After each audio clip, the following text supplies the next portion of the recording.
Urea మరియు డిఏపిని ఒకేసారి కలపడం ప్రమాదకరమని ఇప్పటికీ చెప్పుకున్నాం. కానీ రైతులారా వీటికంటే ప్రమాదకరమైన మరో 5 ఫర్టిలైజర్ కాంబినేషన్స్ కూడా ఉన్నాయి. చాలా మంది రైతులు ఈ కాంబినేషన్లను రోజు వాడుతుంటారు, కానీ ఇలా కలపడం వల్ల ఎలాంటి సమస్యలు వస్తాయో తెలియకపోవచ్చు. ఇందులో ఒక కాంబినేషన్ అయితే కేవలం 10 నుండి 15 నిమిషాల్లో గాలిలోని తేమ పీల్చుకొని ముద్దలా తయారవుతుంది. దాని వల్ల ఎరువును పొలంలో సమానంగా చల్లడం కష్టం అవుతుంది. మరి ఆ 5 కాంబినేషన్లు ఏంటి, దాన్ని ఎలా వాడాలి, ఈ రోజు పార్ట్ 2లో పూర్తిగా తెలుసుకుందాం. అయితే వీడియోని చివరి వరకు తప్పకుండా చూడండి.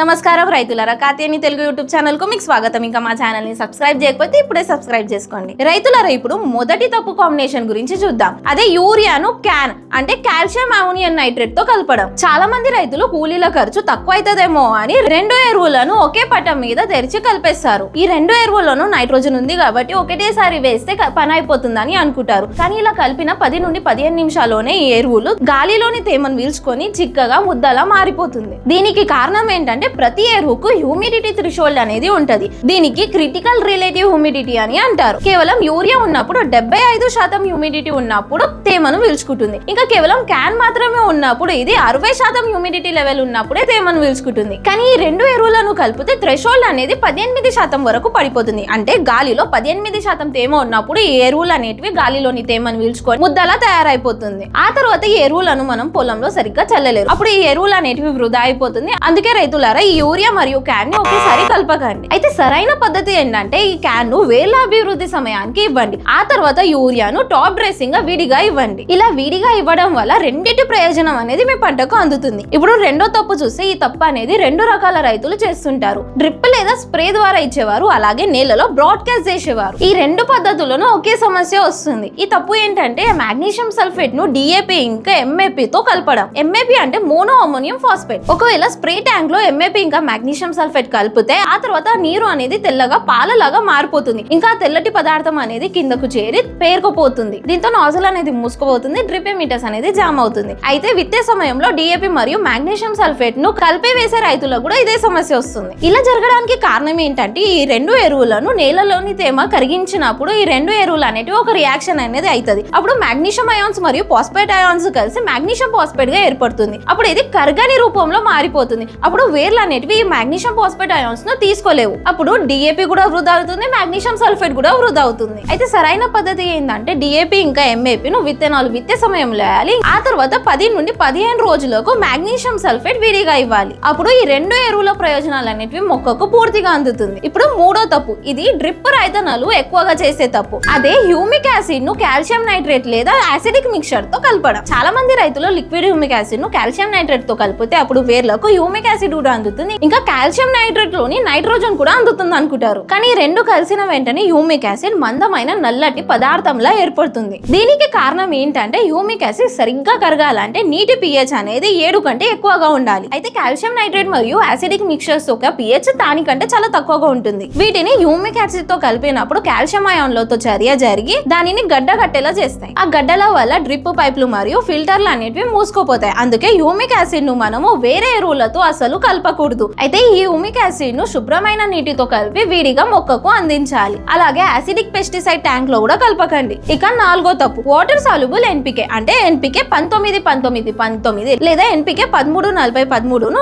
కాల్షియం నైట్రేట్ తో కలపడం. చాలా మంది రైతులు సమయం ఆదా కానికి 2 ఫర్టిలైజర్స్ ను ఒకే బ్యారెల్ లో కలిపేస్తారు. కానీ ఇలా చేయడం వల్ల ఆ నీరు అనేటివి తెల్లగా పాలలక్క మారిపోతుంది. అప్పుడు డ్రమ్ అడుగున ఒక తెల్లటి సిమెంట్ లాంటి సెడిమెంట్ అనేది పేరుకుపోతుంది. దీనికి కారణం ఏంటంటే కాల్షియం నైట్రేట్ ఎప్పుడైతే మనం ఎంపికే ఎరువులతో కలుపుతామో అప్పుడు ఎన్పికే లోని ఫాస్ఫేట్ అనేది కాల్షియం తో చర్య జరిపి కాల్షియం ఫాస్ఫేట్ లా తయారవుతుంది. దీని వల్ల ఏమవుతుందంటే డ్రిప్ ఎమిటర్లు అనేటివి మూసుకుపోతాయి. అప్పుడు నీరు అనేటివి సరిగ్గా పోవు. అయితే దీనికి సరైన పరిష్కారం ఏమిటంటే 2 ట్యాంక్ సిస్టమ్ ను ఉపయోగించడం. ఒక ట్యాంక్ లో కాల్షియం నైట్రేట్ ప్లస్ స్టిలేటెడ్ మైక్రోన్యూట్రియన్స్, రెండో ట్యాంక్ లో ఎన్పికే ప్లస్ సల్ఫేట్స్ ఉంచి వేరువేరుగా అందించాలి. ఒకవేళ మీ దగ్గర ఒకటే బ్యారెల్ ఉంటే ముందుగా కాల్షియం నైట్రేట్ ఎరువును డ్రిప్ ద్వారా అందించాలి. ఆ తర్వాత 15 నిమిషాల పాటు డ్రిప్ ద్వారా శుభ్రమైన నీటిని ఎరువులని పంపాలి. ఆ తర్వాత మాత్రమే ఎన్పికే ఎరువులను ఇవ్వాలి. ఇప్పుడు 5వ తప్పు, విత్తే సమయంలో కాంప్లెక్స్ ఎరువులు అంటే ఎన్పికే 12, 32, 16 లేదా 10, 26, 26ను జింక్ సల్ఫేట్ తో కలపడం. చాలా మంది రైతులు ఏం చేస్తారు అంటే విత్తేటప్పుడు సీడ్ డ్రిల్ లో ఈ రెండింటిని కలిపి వేసేస్తారు. ఇలా చేయడం వల్ల ఏమవుతుందంటే ఎన్పికే లోని ఫాస్ఫేట్ అనేది జింక్ తో చర్య జరిగి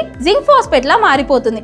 అప్పుడు ఇది మొక్కకు అందని రూపంలో మారిపోతుంది. అప్పుడు ఏమవుతుందంటే మొక్కకు జింక్ అనేది సరిగ్గా అందదు. దీని వల్ల మొక్కలో జింక్ లోపం అనేది ఏర్పడుతుంది. అప్పుడు మొక్క అనేది పసుపు రంగులోకి మారుతుంది, వేర్లు అనేటివి బలహీనంగా పడుతుంది. అందుకే విత్తే సమయంలో కాంప్లెక్స్ ఎరువులను మాత్రమే అందించి అప్పుడు 15 నుండి 20 రోజుల తర్వాత జింక్ సల్ఫేట్ ను అందించాలి. ఒకవేళ ఫాస్ఫేట్ అయాన్తో చర్య జరగకుండా ఉండాలంటే చిలియేటెడ్ జింక్ EDTA ను వాడండి. అయితే రైతులారా, ఈ వీడియోలో చెప్పినట్లుగా సరైన విధంగా ఎరువుల కాంబినేషన్స్ ఇస్తే 7 నుంచి 10 రోజుల్లోనే పంటలో తేడా అనేది కనిపిస్తుంది. అప్పుడు ఆకులు అనేటివి పచ్చగా ఉంటాయి, వేర్లు అనేటివి బలంగా తయారవుతాయి, ఇంకా పెరుగుదల అనేది మోరుగా అవుతుంది. చివరికి దిగుబడి అనేది పెరుగుతుంది. అయితే రైతులారా, ఈ వీడియోకి సంబంధించిన మీకు ఏమైనా సందేహాలు ఉంటే కమెంట్ లో తప్పకుండా తెలియజేయండి. ఇంకా ఈ వీడియో నచ్చినట్లయితే లైక్ చేయండి, మీ మిత్రులకు షేర్ చేయడం మర్చిపోకండి. ఇంకా ఈ ఛానల్ ని సబ్స్క్రైబ్ చేయకపోతే ఇప్పుడే సబ్స్క్రైబ్ చేసుకోండి. ధన్యవాదాలు.